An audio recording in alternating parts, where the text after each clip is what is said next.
আগামীর বাংলাদেশ ইনশাআল্লাহ ইসলামের বাংলাদেশ।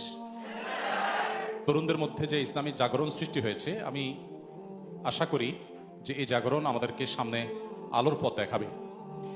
আমরা সরাসরি প্রশ্ন উত্তরে যদি যাই তাহলে বলবো যে সমস্ত ভাস্কর্য কোনো একটা প্রাণীর পরিপূর্ণ আকৃতি প্রকাশ করে, চোখ, নাক, মুখ, কান, সেগুলো বাসাবাড়িতে রাখা, সেগুলো দোকানে রেখে শোপিস হিসাবে বিক্রি করা, ব্যবসা করা, এটা হারাম হওয়ার ব্যাপারে পৃথিবীতে কোনো আলেমের দ্বিমত নেই।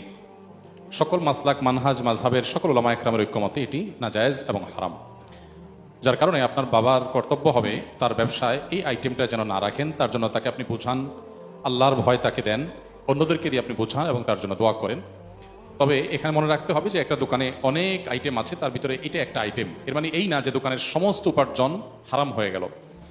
এই হারাম পণ্যটি যে পরিমাণ থাকবে, এর যতটুকু প্রফিট হবে ঠিক ততটুকু হারাম হবে, বাকি সবগুলো হারাম হয়ে যাবে না। তাহলে হালাল এবং হারাম যদি মিশ্রিত থাকে, তাকওয়ার দাবি হলো সেই উপার্জন অ্যাভয়েড করা। আপনি যেহেতু তার উপরে ডিপেন্ডেন্ট, আপনার নিজস্ব কোনো উপার্জন না থাকলে ইনশাআল্লাহ এখান থেকে আপনি আপনার প্রয়োজন মতো ভরণ পোষণ গ্রহণ করতে পারবেন। তবে যদি আপনার নিজের কিছু করার সুযোগ থাকে, আপনার সেটা করা উচিত। এবং বাবার সাথে বেয়াদবি নয়, তাকে আপনার অপারগতার কারণ, আল্লাহর বিধানের প্রতি আপনার আনুগত্য, সেটি আপনি তাকে খুব বিনয়ের সাথে বোঝাবার চেষ্টা করবেন। আমাদের অনেক তরুণ ভাইরা আছেন, দিনের পথে আসলে বাবা মার সাথে যাচ্ছেদা ব্যবহার করে ফেলেন, হয়তো যৌক্তিক কারণে।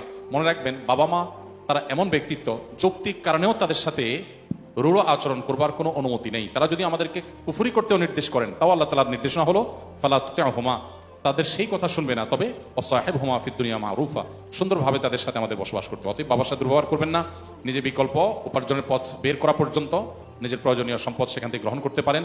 আর বাবার প্রত্যেকটা সম্পদের সবটুকুন যেহেতু হারাম উপার্জন না, বিধায় তার সকল প্রত্যেকটা সম্পদ আপনি বর্জন করবেন, এই ঘোষণা দেওয়া আমি প্রয়োজনীয় মনে করছি না।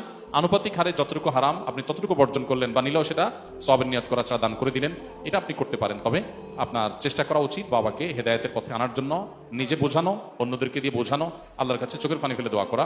আবু হুরায়রা রাদিয়াল্লাহু তাআলা আনহুর মা যখন হেদায়েতের পথে ছিলেন না, তিনি চোখের পানি ফেলেছেন, নবী সাল্লাল্লাহু আলাইহি ওয়াসাল্লামের কাছে দোয়া চেয়েছেন, আল্লাহ তাআলা কিন্তু তাকে হেদায়েত দিয়েছেন। অতএব আমরা নিরাশ হব না, অব্যাহত গতিতে আমাদের চেষ্টা চালাবো।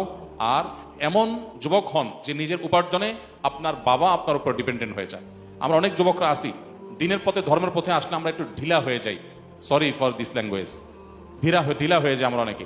হুজুর হওয়ার আগে ছেলে অনেকে স্মার্ট ছিল, হুজুর হওয়ার পরে এখন ঘুম থেকে উঠে না, কাপড় চোপড় ময়লা থাকে, আশেপাশে অন্যান্য ফ্যামিলির লোকজন নেগেটিভ মন্তব্য করে যে এই ধার্মিক হলে বোধহয় এরকম হয়ে যায়।